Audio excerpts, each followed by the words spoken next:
श्री गणेशाय नमः। श्री गोपीजनवल्लभाय नमः।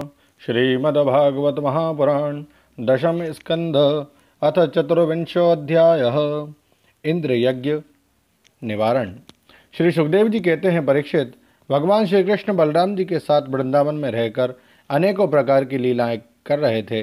उन्होंने एक दिन देखा कि वहाँ के सब गोप इंद्र यज्ञ करने की तैयारी कर रहे हैं। भगवान श्री कृष्ण सबके अंतर्यामी और सर्वज्ञ हैं, उनसे कोई बात छिपी नहीं थी, वे सब जानते थे। फिर भी विनयावनत होकर उन्होंने नंद बाबा आदि बड़े बूढ़े गोपों से पूछा, पिताजी, आप लोगों के सामने ये कौन सा बड़ा भारी काम हो, कौन सा उत्सव आ पहुँचा है, इसका फल क्या है, किस उद्देश्य से कौन लोग किन साधनों के द्वारा यह यज्ञ किया करते हैं। पिताजी, आप मुझे यह अवश्य बतलाइए। आप मेरे पिता हैं और मैं आपका पुत्र। ये बातें सुनने के लिए मुझे बड़ी उत्कंठा भी है।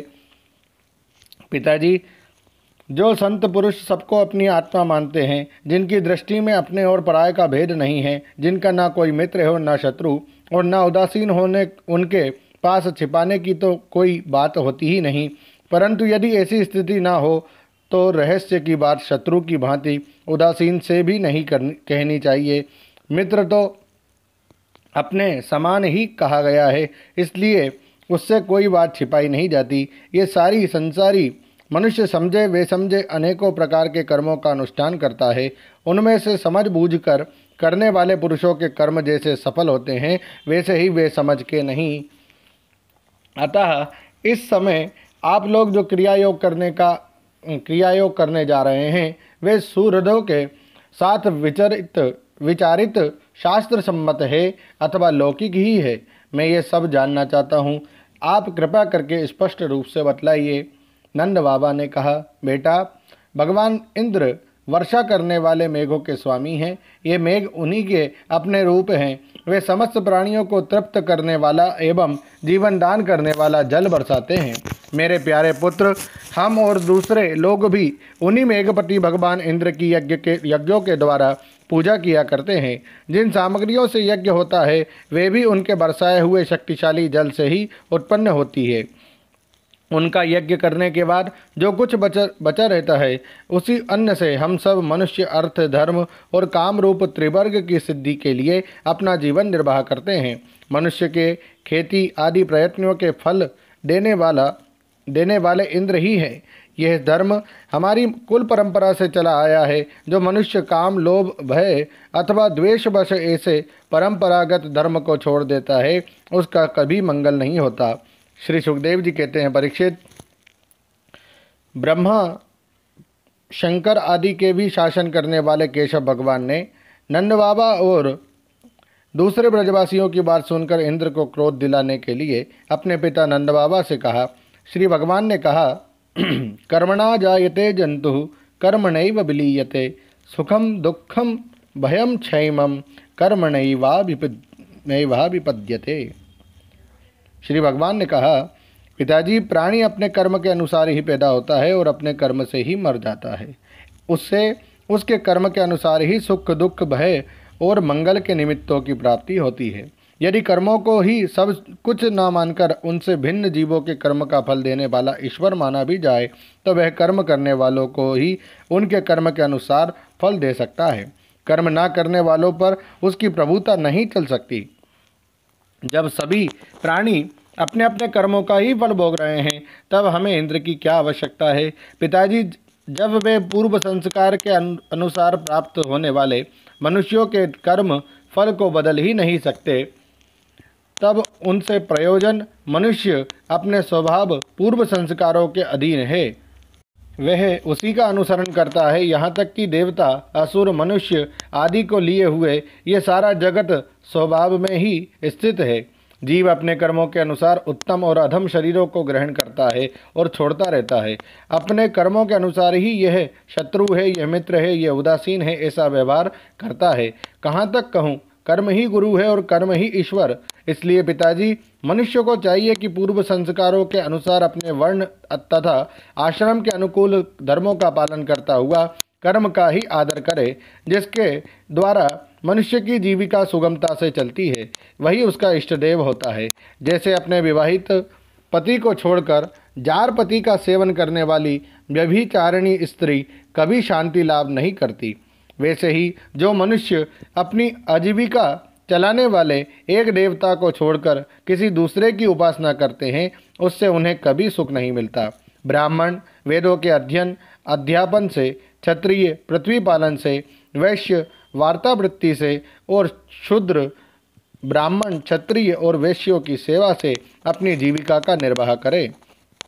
वैश्यों की वार्तावृत्ति 4 प्रकार की है: कृषि, वाणिज्य, गौ रक्षा और ब्याज लेना।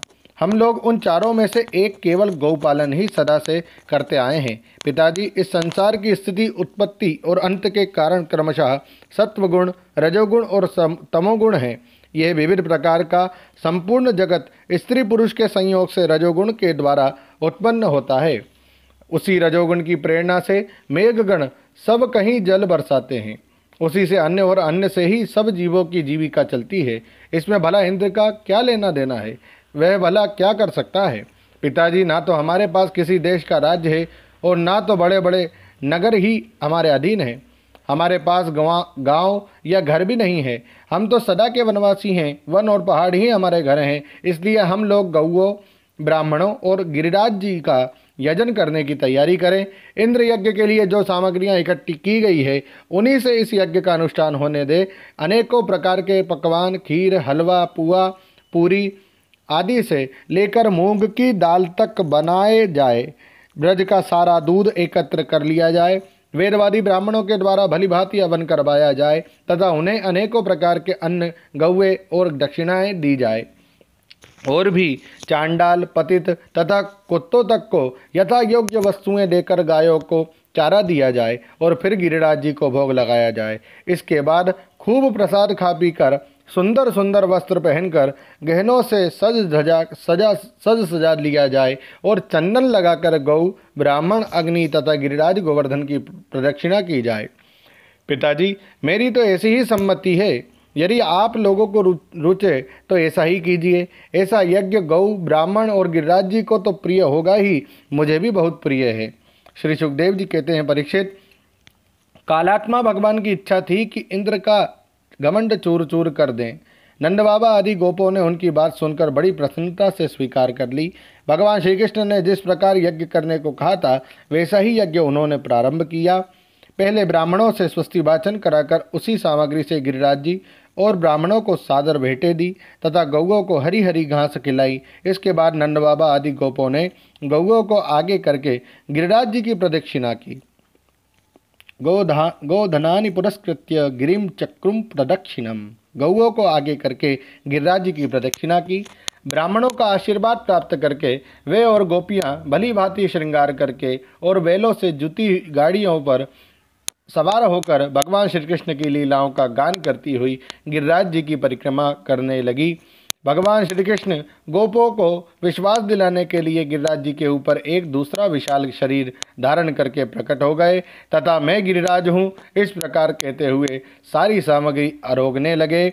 भगवान श्री कृष्ण ने अपने उस स्वरूप को दूसरे ब्रजवासियों के साथ स्वयं भी प्रणाम किया और कहने लगे, देखो कैसा आश्चर्य है, गिरिराज जी ने साक्षात प्रकट होकर हम पर कृपा की है। ये चाहे जैसा रूप धारण कर सकते हैं। जो वनवासी जीव इनका निरादर करते हैं, उन्हें ये नष्ट कर डालते हैं।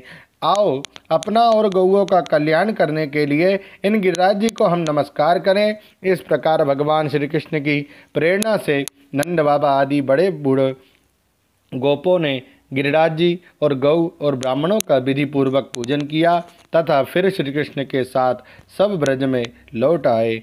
ओम नमो भगवते वासुदेवाय। श्रीमद्भागवते महापुराणे पारमहंस्यां संहितायां दशम स्कंधे पूर्वार्धे चतुर्विंशोऽध्यायः। श्रीराधाकृष्णार्पणमस्तु। हरये नमः, हरये नमः, हरये नमः। जय श्री कृष्ण।